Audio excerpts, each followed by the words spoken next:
exposes a massive cover-up in Erin Brockovich. Johnny Depp encounters the satanic guardian of the Ninth Gate. And Ralph Fiennes and Liv Tyler are star-crossed lovers in Onegin.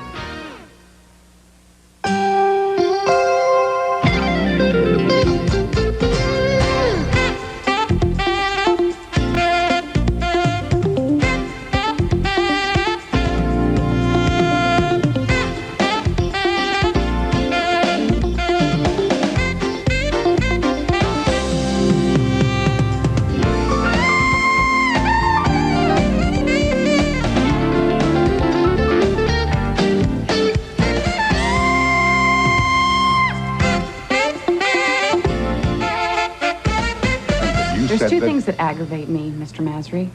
Being ignored and being lied to. I never lied. You told me things would be fine. They're not. Julia Roberts plays a self-described loser who turns herself into an ace investigator for Albert Finney in Erin Brockovich, and that's one of 5 new movies we'll review this week. I'm Roger Ebert, film critic of the Chicago Sun-Times. And I'm Joyce Kilhaywick, film critic for WBZ-TV in Boston. Our first movie is Erin Brockovich, based on the real-life story of a woman who more or less talked herself into a job in the office of a personal injury lawyer and then single-handedly conducted an investigation that led to a $333 million penalty for a California utility found guilty of contaminating groundwater. Julia Roberts stars as a divorced mother of 3 whose new job shows her as a powerhouse capable of slugging it out with her boss, played by Albert Finney, who thinks they may have bitten off more than they can chew. Something like this, and it could take forever. They're a huge corporation. They could bury us in paperwork for the next 15 years. I'm just a guy with a small private firm.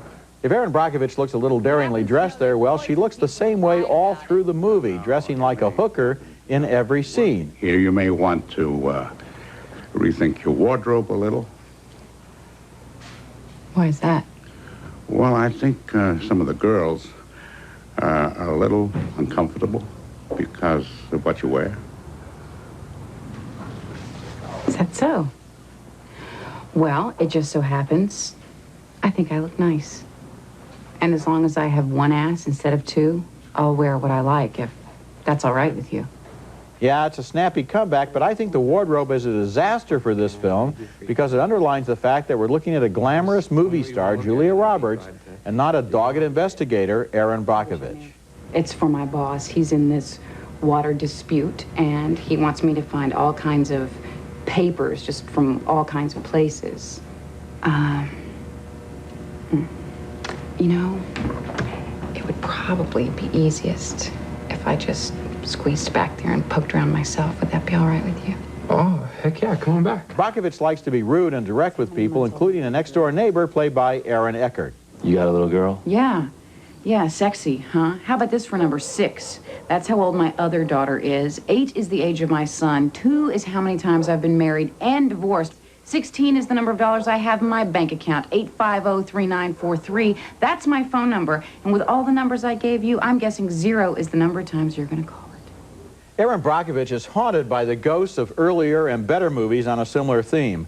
I kept remembering how convincing Meryl Streep was in Silkwood as a nuclear plant worker with dangerous information, and how effective John Travolta was in A Civil Action, which was also about industrial pollution and did a much more convincing job of portraying the victims and their families.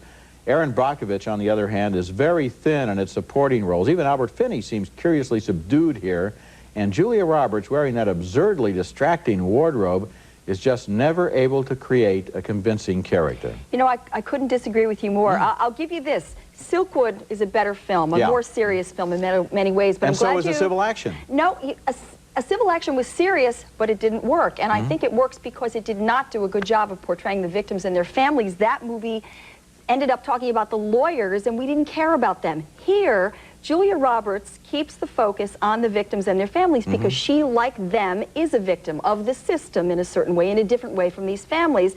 I think this is capitalizing on all of her strengths. She's gutsy, she's earthy, but she's feminine and she's vulnerable. And who says that a woman with cleavage can't be an effective voice and get something I accomplished. certainly don't say I that. mean, I don't think the wardrobe is that much of a distraction. I'm on the record for 25 years in favor of cleavage. What I'm saying is it's wrong for this movie because it makes Julia Roberts come to the foreground, and we constantly see Julia Roberts. We never see Erin Brockovich. I think it's okay for Julia to come to the foreground because she is in service of the emotion that has to do with what we feel about those families. I just never bought it, and especially the victims who looked to me like they were right out of Central Casting. They didn't really come alive for me. I bought it, and I thought the dialogue worked, too. I wish I had someone writing that dialogue for me. Our next movie shouldn't be watched by anyone about to take a trip on an airplane.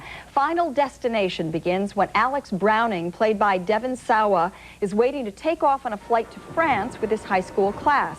Suddenly, in a terrifyingly convincing scene, he has a premonition of disaster and jumps out of his seat in a panic. This is your idea of a joke. It's not a joke. It's not a joke. Alex, take it. It's not a joke. We will remove you from this aircraft and I'll remove myself. After Alex and several others are removed from the plane, the worst happens. But tension builds as death seems to stalk the survivors. When one of them dies, Alex and another survivor sneak into the morgue and meet the Undertaker. The red light that we stop at or run, the people we have sex with or won't with us, the airplanes that we ride or walk out of. It's all part of death's sadistic design, leading to the grave. Design. Does that mean if you figure out the design, you can cheat death? The rest of the movie focuses on who's going to die next and how. Come on! Get up!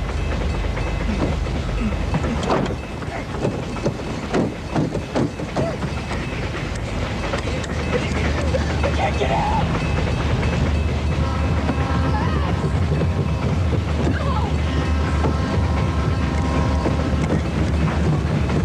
Now that scene, despite the obviously ludicrous situation, worked for me. I felt real tension as that train and death came bearing down on these kids. Despite mistakes like the corpse's eyes twitching and ham-fisted touches like the Undertaker's name being Bloodworth, this film packed a superficial charge. Most of it is well-paced and edited to make you jump.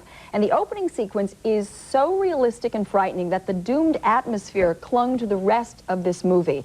Maybe I should call it a guilty pleasure, but Final Destination was definitely a cheap thrill, and I enjoyed the ride. I enjoyed the ride, too. You know, it's important, I think, to look at movies in terms of their intentions. Like I thought Erin Brockovich didn't work as a serious movie. This one does work as a goofy movie. It does. It's a superior dead teenager movie. You know, it's like Scream and I Know What You Did Last Summer and all of those other films, but it's a little better because it's a little more serious in terms of their discussion about fate and death, and it's also very effective in the way that it sets up some of these situations. Well, the director here really has a knack for creating tension and building tension and suspense, and this is the ride you want to take here. I think it worked, and maybe I don't have to feel guilty about it. There was one other thing. Now, what about the Rube Goldberg death situations? They were gruesome in a kind of a bleakly comic way. Well, they were inventive. I thought a few of those went on too long, but the ending again really turned me on. I really liked it. Okay, coming up later in the show, Ralph Fiennes and Liv Tyler in a story of doomed love,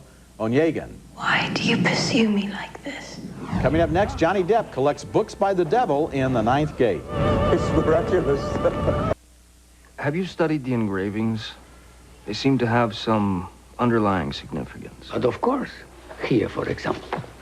This one could be interpreted as a warning. Venture too far, it seems to say, and danger will descend on you from above.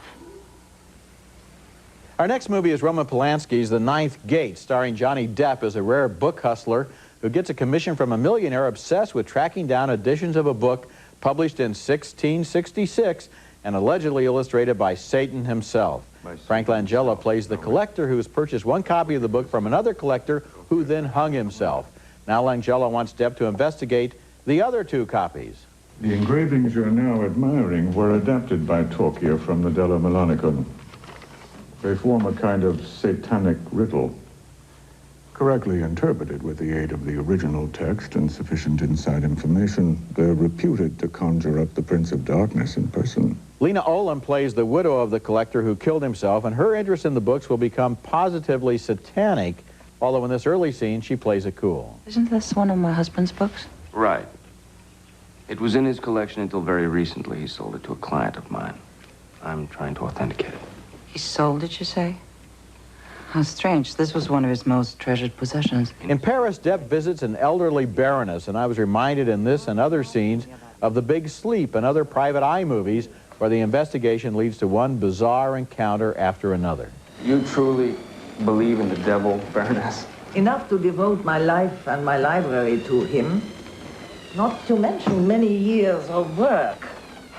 Don't you? The movie generates a lot of mystery and interest at the beginning, and then it all just dribbles away. By the end, we're left with unanswered questions and unquestioned answers, and a final shot that seems like a toss-up between heaven and hell. And who exactly is the mysterious woman played by Emmanuelle Seigner, Polanski's wife, who follows Depp all over Europe? Is she angelic or satanic, and does it matter? No, it doesn't matter. This was such a silly movie, and I'm having a hard time squaring this movie with Roman Polanski, who gave us Chinatown and gave us Rosemary's Baby, movies that were truly horrifying and dealt with the dark side. This film is not at all scary. No. There are moments here, and I'm not making this up, there's a moment when Johnny Depp sneaks into this chateau wearing this black hooded getup, and I am reminded of an episode of Scooby-Doo. This is like, you know, they're on the edge of investigating some mystery, and it doesn't make any sense. When I started with the movie, I thought it was going to go somewhere because it starts so well, and then it doesn't go downhill fast.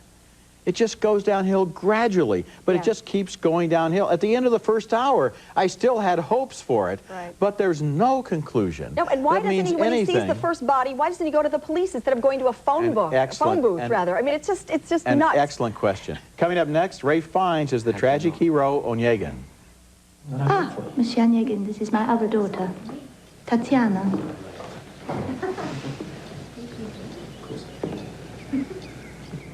You don't believe me, I'm serious. And so, Eugene Onegin meets Tatiana, the love of his life, but he doesn't know it yet. Ralph Fiennes and Liv Tyler play the tragic lovers in Onegin, based on Alexander Pushkin's epic verse novel set in 19th century Russia. In this scene, the fresh-faced country girl, Tatiana, has written the jaded Onegin a love letter which he attempts to return. I admired your letter. Admired? Yes. Your candor. I was moved by it. However, I would not wish you to feel compromised by its being in my possession. Later, Onegin further burns his country bridges by reluctantly agreeing to a duel with his friend Lenski, who is Tatiana's sister's fiancé. Is this necessary?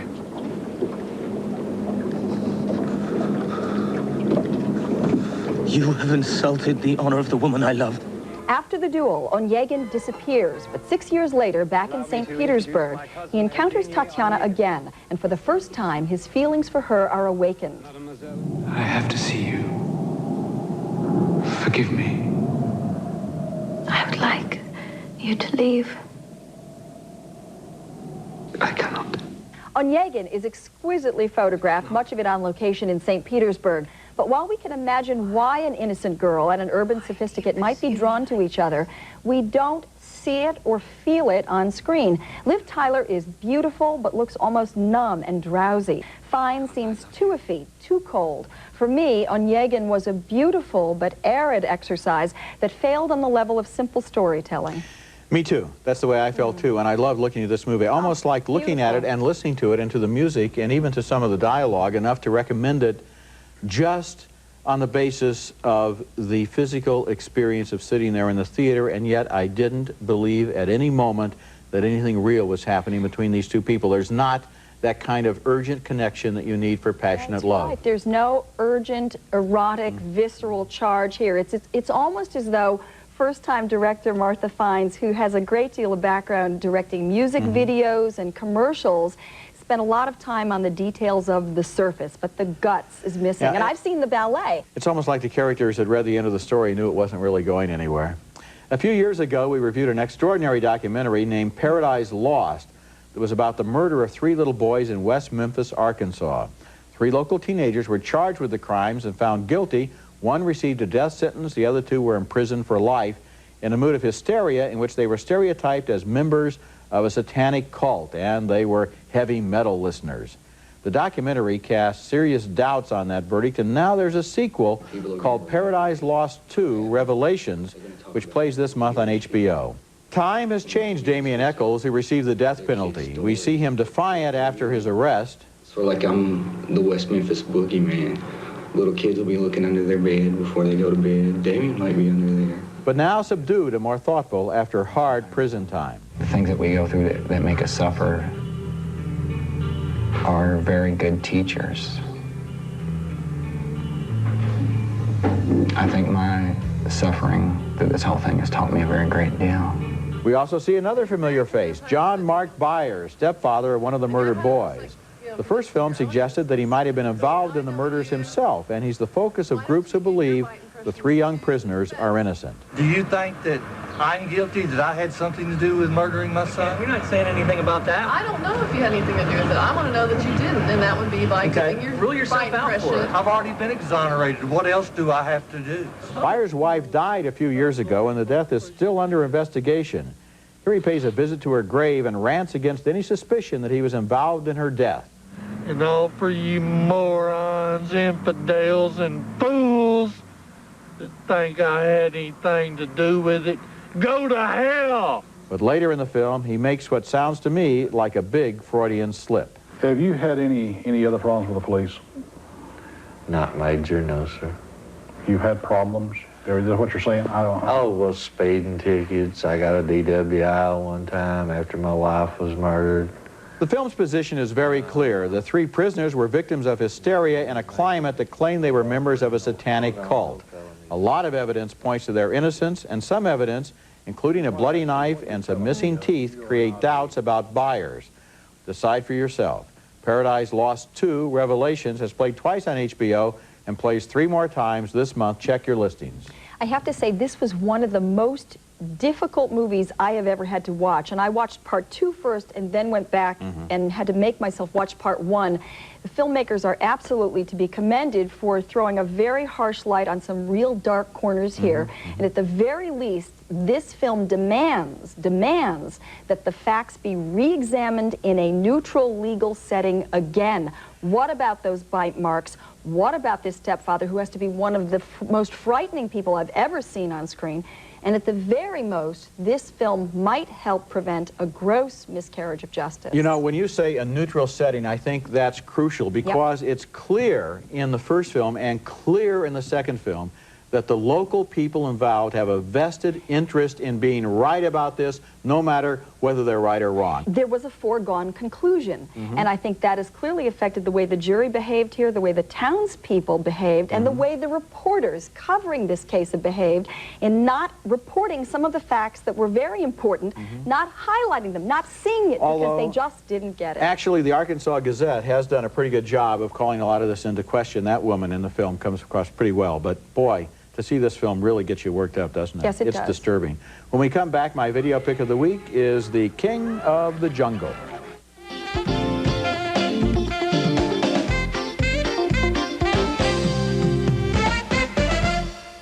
Roger Ebert in the Movies Video Pick of the Week is brought to you by Nestle Raisinets. At the movies or at home, Raisinets.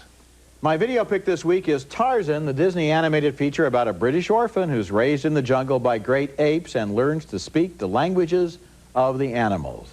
The early scenes when Tarzan is cuddled by his foster mother Kala have a surprising appeal. I will protect you from all around you. I will be here, don't you cry. Tony Goldwyn voices the adult Tarzan, who falls deeply in love after meeting Jane, the daughter of a scientist. Stay back. Don't come any closer. Please, don't. What are you doing? Please, don't. No, get off. Jane's voice is by Minnie Driver, and Brian Blessed does a good job with Clayton, the insufferably egotistical villain.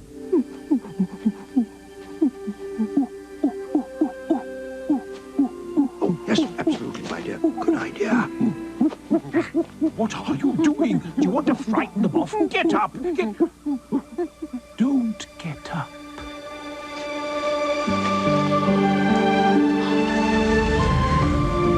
Tarzan is my video pick of the week.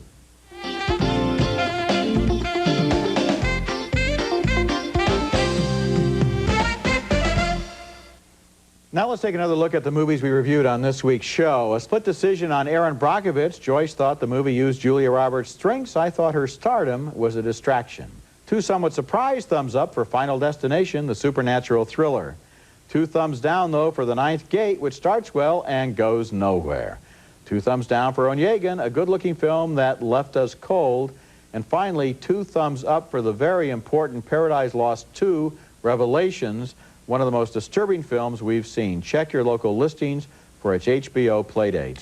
Thanks a lot for being here. Thank you. Remember, you can hear our reviews on the web at ebert-movies.com, both Joyce and I, part of Go Network. And my print reviews are online at suntimes.com/Ebert. Next week, we'll be back with reviews of more new movies, including Romeo Must Die with Hong Kong action star Jet Li. That's next week, and until then, the balcony is closed.